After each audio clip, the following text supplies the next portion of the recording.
Hi friends అందరికీ. ఈరోజు నేనైతే జుట్టు కోడి అంటారు, మా సైడ్ అయితే మీరేమంటారో నాకైతే తెలియదు. జుట్టు కోడి తీసుకొచ్చిండు, నాని కోపించుకొని తీసుకొచ్చిండు. దాన్ని అయితే వండేస్తున్నా.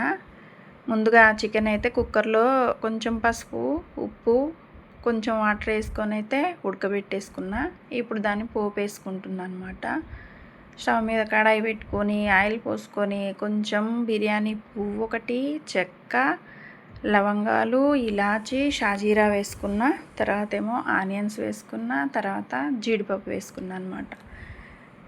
ఇందులో జీడిపప్పు కొంచెం వేసాను, ఎక్కువ వేస్తే మంచిగా అనిపించదని. అల్లం పేస్ట్ వేసేసుకున్నా. ఇప్పుడు ఉడకబెట్టిన చికెన్ ముక్కలు అన్నమాట, మంచిగా కలిపేసుకోవాలి.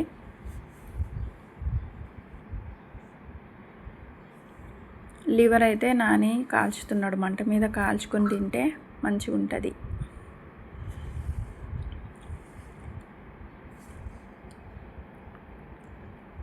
ఇప్పుడు దోసకాయ వేస్తున్నా. దోసకాయ వేస్తే కర్రీ మంచిగా ఉంటుంది. దోసకాయ ముక్కలు అయితే వేసేసుకుందాం. దోసకాయ చికెన్ అన్నమాట, దోసకాయ జీడిపప్పు చికెన్.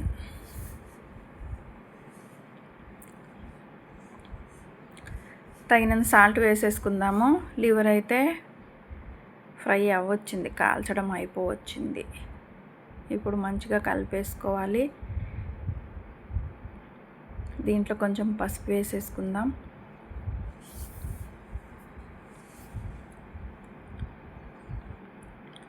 అదొకటి తెల్లగా కనిపిస్తుంది చూసారా ఫ్రెండ్స్, దాన్ని ఏమంటారో చెప్పండి, కామెంట్ చేయండి కామెంట్ బాక్స్లో. ఇప్పుడు టమాటా వేసేసుకుందాం.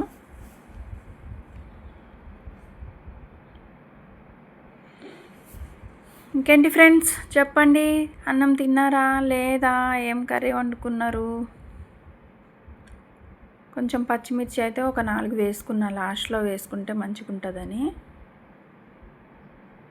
ఇప్పుడు కారం ఒక 2 టేబుల్ స్పూన్స్ అన్నమాట.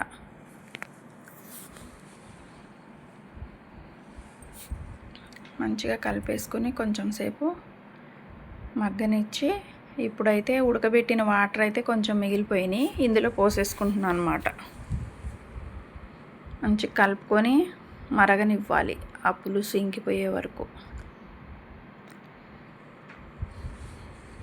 ఇప్పుడైతే కోడి కట్ చేసినప్పుడు ఎగ్స్ అయితే ఉన్నాయట, ఆ ఎగ్స్ అయితే తీసుకొచ్చాడు నాని. దాన్ని ఫస్ట్లో వేయకూడదు కదా ఫ్రెండ్స్, అందుకే లాస్ట్లో వేసిన. చూడండి ఉడికిపోయింది కూడా అది. చివరిగా గరం మసాలా వేసేసుకుంటున్నాను. కర్రీ అయితే కంప్లీట్ అయిపోయినట్లే. అదిగోండి ఎగ్. ఇంకేంటి ఫ్రెండ్స్, మీరు ఇట్లానే చేస్తారా? ఇంకా వెరైటీ ఏమన్నా ఉంటే చెప్పండి, నేను కూడా నేర్చేసుకుంటాను. ఇదిగోండి ఎగ్. ఓకేనా మరి, బాయ్.